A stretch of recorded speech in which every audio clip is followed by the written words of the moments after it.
Have you ever cried during a commercial and then felt embarrassed about it? Have you ever walked into a room and known instantly that something was wrong before anyone said a word? If so, someone has probably told you that you're too sensitive, too emotional, too much. But here's the question nobody asks. Too much for what, exactly? Because what if that so-called flaw isn't a flaw at all? What if your brain is doing something most people's brains simply can't do? And science has finally figured out why. Stay with me, because by the end of this video, you're going to look at every too sensitive moment of your life completely differently.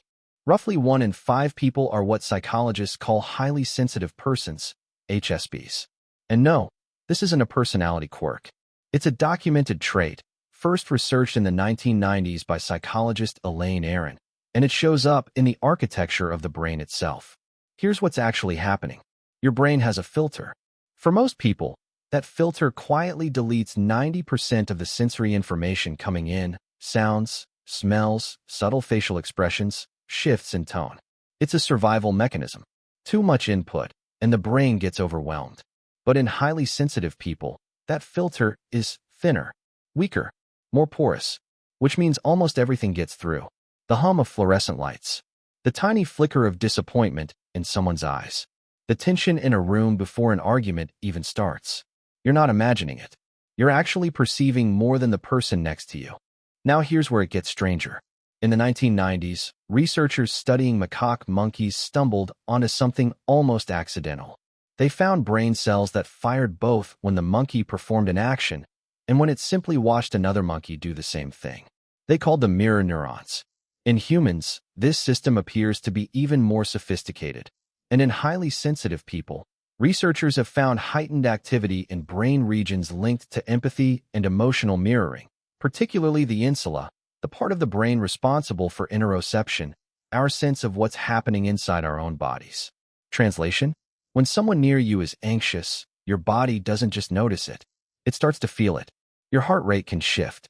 Your stomach can tighten. You absorb their emotional state almost like static electricity jumping between two objects. This is called emotional contagion. And for most people, it's subtle. For an HSP, it can feel like standing in the rain without an umbrella. But here's where things get complicated.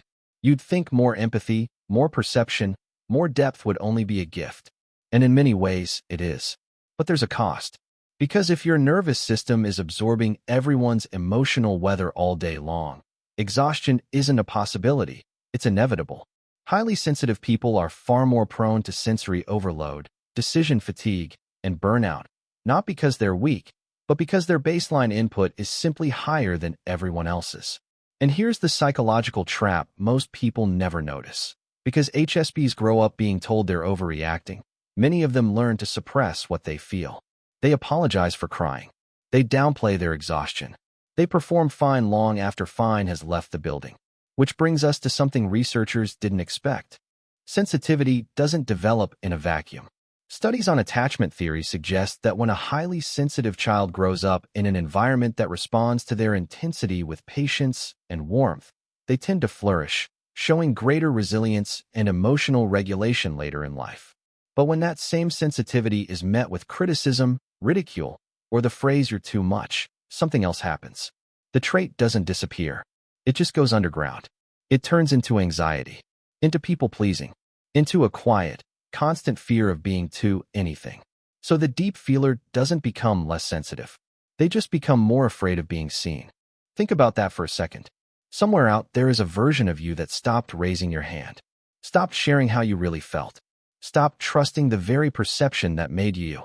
Not because it was wrong, but because the world around you wasn't built for someone who notices this much. And that's the quiet tragedy hiding underneath the label too sensitive. It was never a warning. It was a misunderstanding. Because the same nervous system that makes you cry at a stranger's kindness is the same one that makes you the person your friends call at 2 in the morning. The one who notices when someone's smile doesn't reach their eyes. The one who remembers birthdays, tone shifts, unspoken pain. That's not weakness. That is a form of perception most people will never have access to. So here's the reframe.